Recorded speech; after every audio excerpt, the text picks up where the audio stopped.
சர்வதேச அரசியல் பரப்பில் அதிர்வலைகளை ஏற்படுத்தி இருக்கின்ற சர்வதேச ஊடகங்களின் சமூக வலைத்தளங்களின் நிகழ்நேர பேசுபொருளாக மாறிப்போயிருக்கின்ற அல்லது உலகமே புருவத்தை உயர்த்தி மிக மிக உன்னிப்பாக அவதானிக்கின்ற விடயமாக இஸ்ரேல் ஹமாஸ் மோதல் பார்க்கப்படுகின்றது. வெறுமனே இரண்டு தரப்பினருக்கிடையிலான யுத்தமாக இது வெளித்தெரிந்தாலும் இந்த போர் மிருகம் வலுப்பெறுமாக இருந்தால் ஐரோப்பா, நாம் வாழுகின்ற தென்னாசியா உள்ளிட்ட உலகின் பல பிராந்தியங்களுக்கும் வியாபித்து மிக கனதியான அல்லது மிகச் செறிவான இரத்த மழையை பொழியக்கூடிய போர் மிருகமாகவே இது போரியல் வல்லுநர்களால் பார்க்கப்படுகின்றது. மே 9 ஜெருசலேம் தினத்தன்று அல்-அக்ஸா மசூதிக்குள் அல்லது பிரதேசத்திற்குள் இஸ்ரேலிய போலீசார் நுழைந்ததோடு ஆரம்பமாகி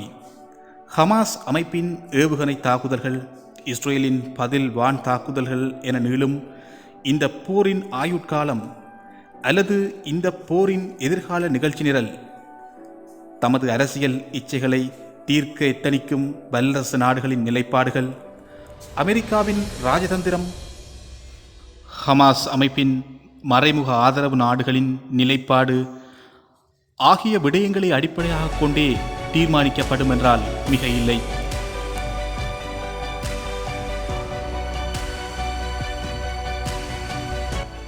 இஸ்ரேல் என்கின்ற நாடு உருவாகி வெறும் ஓரிரு நாட்களுக்குள் இஸ்ரேல் மீது போர் தொடுத்த அரபு தேசங்களை இராணுவ கட்டமைப்புகளோ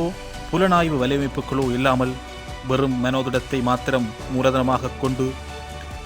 தற்காப்பு யுத்தம் ஒன்றை நடாத்தி கொண்டே மிகச் சாமர்த்தியமாக தன்னை தயார்படுத்தி கொண்டு அசுரபலம் கொண்ட அப்போதைய அரபு தேசங்களை பிறந்த குழந்தையாக இருந்தே இஸ்ரேல் துவம்சம் செய்தமை, அதேபோல 1967 போரியல் பரப்பில் 6 டே வோ என அதிசயித்து பார்க்கப்படுகின்ற எகிப்து தலைமையிலான அரேபிய அணியை political department of foreign affairs என ஆரம்பிக்கப்பட்டு பின்னாளில் மொசாட் என பெயர் மாற்றம் பெற்று தற்போது வரை உலகின் முன்னணி புலனாய்வு அமைப்புகளில் ஒன்றாக பார்க்கப்படுகின்ற இஸ்ரேலிய புலனாய்வு பிரிவினரின் துல்லியமான புலனாய்வு ஆற்றலோடும் LAP என நிறுவப்பட்ட உளவியல் போர் கைங்கரியத்தை அடிப்படையாக கொண்டும் வெறும் 6 நாட்களில் இஸ்ரேல் அபாரமாக வெற்றி கொண்டிருந்தமை ஆகிய விடயங்கள் சர்வதேச அரங்கில் போரியல் சாமர்த்தியமிக்க ஒரு நாடாக அடையாளப்படுத்தி இருக்கின்றன என்பதை யாரும் மறக்க முடியாது.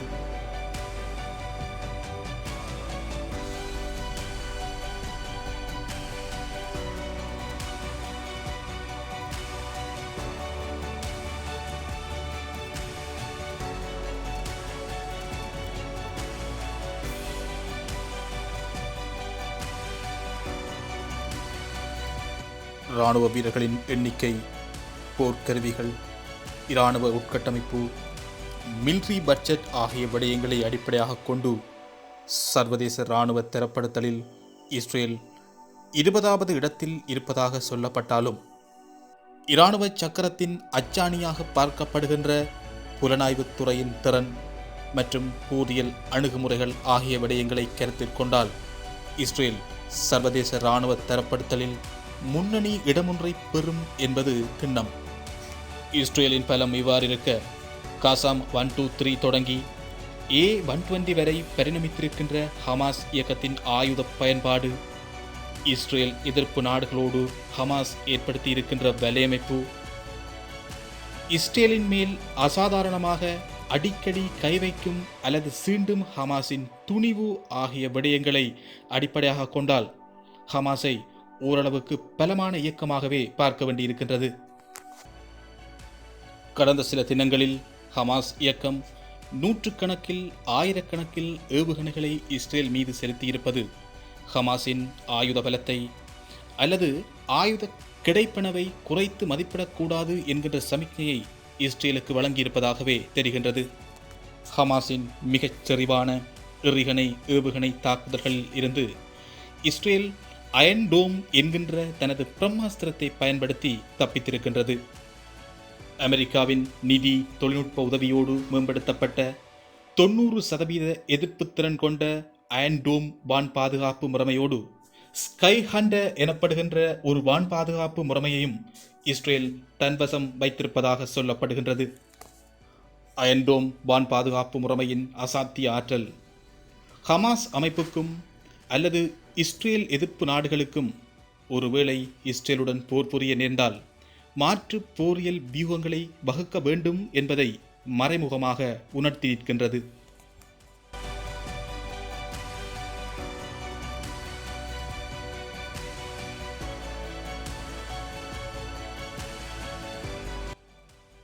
இது இவ்வாறு இருக்க, பொதுவாக ஒரு நாடு அல்லது ஒரு தரப்பு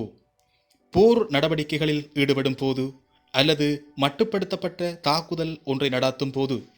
சர்வதேச ஊடகங்களுக்கு அஞ்சும் நிலை அல்லது சர்வதேச ஊடகங்களை பகைத்து கொள்ள விரும்பாத நிலை காணப்படும். ஆனால் அல் ஜசீரா, நியூயோர்க்கை தலைமையாக கொண்டு இயங்குகின்ற அசோசியேட்டட் பிரஸ் ஆகிய சர்வதேச ஊடகங்கள் இயங்கிய அல் ஜாலா கட்டடத்தை இஸ்ரேல் வெறும் 60 நிமிட அவகாசத்தை வழங்கி F-16 விமானத்தை கொண்டு தகர்த்திருக்கின்றது. சர்வதேசத்தின் அமெரிக்காவின் எதிர்ப்பை சம்பாதிக்க வேண்டி வரும் என்பதை உணராமல் இஸ்ரேல் இந்த தாக்குதலை மேற்கொண்டதா, அல்லது அமெரிக்கா தன்னை தட்டி கேட்காது என்பதை தனது எதிரி நாடுகளுக்கு மறைமுகமாக சொல்லுவதற்காக இஸ்ரேல் இந்த தாக்குதலை நடத்தியதா என பல்வேறு கோணங்களில் இந்த தாக்குதல் தொடர்பாக ஆராயப்படுகின்றது. எது எவ்வாறாயினும் வெறும் 365 சதுர கிலோமீட்டர் பரப்பில் கிட்டத்தட்ட 20 லட்சத்திற்கும் அதிகமான மக்கள் வாழுகின்ற உலகின் 3வது சனச்செறிவு கூடிய பிரதேசமாக பார்க்கப்படுகின்ற காசாவில் இஸ்ரேலின் தாக்குதலால் அதிகமான பொதுமக்கள் கொல்லப்பட்டிருக்கிறார்கள் என்பது உறுதி. இஸ்ரேல் ஹமாஸ் அமைப்பின் மோதல்களின் பின்புலம் எதுவாகினும் அல்லது இந்த விடயம் தொடர்பாக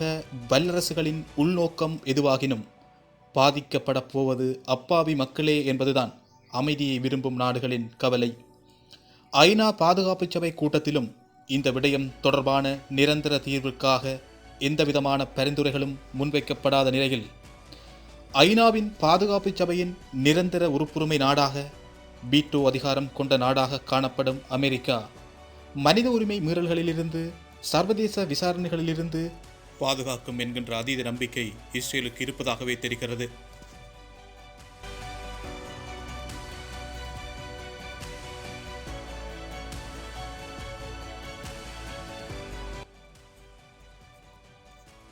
உலகம் முழுவதும் படர்ந்திருக்கும்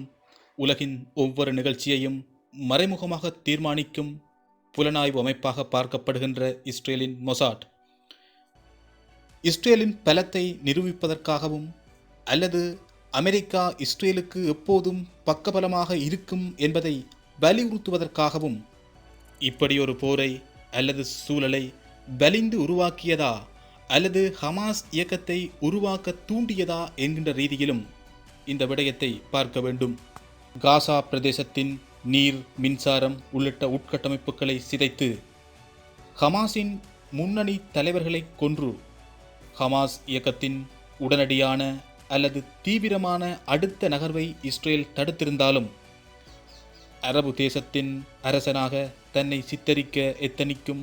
துருக்கியின் செயற்பாடுகள் இந்த சூழலின் அடுத்த கட்ட நகர்வை தீர்மானிக்கும் என்பதில் சந்தேகமில்லை. இஸ்ரேலை ஆயுத சந்தையாக பயன்படுத்தும் அமெரிக்காவோ அல்லது வணிக நலன் சார்ந்து செயற்படுகின்ற ஏனைய வீட்டோ அதிகாரம் கொண்ட நாடுகளோ இந்த பிரச்சனையை தீர்க்க அல்லது ஆரோக்கியமான தீர்மானங்களை மேற்கொள்ள ஒருபோதும் எத்தனிக்கப் போவதில்லை. அதிக நாட்கள் நீடித்த Operation Cast Lead, Operation Pillar of Defence, Operation Protective Edge போன்ற சூழ்நிலைகள் போல இந்த முறுகல் நிலை தொடர்ந்தும் நீடிக்கக்கூடாது என்பதே சமாதானத்தை விரும்பும் நாடுகளின் சமூக ஆர்வலர்களின் விருப்பமாகும்.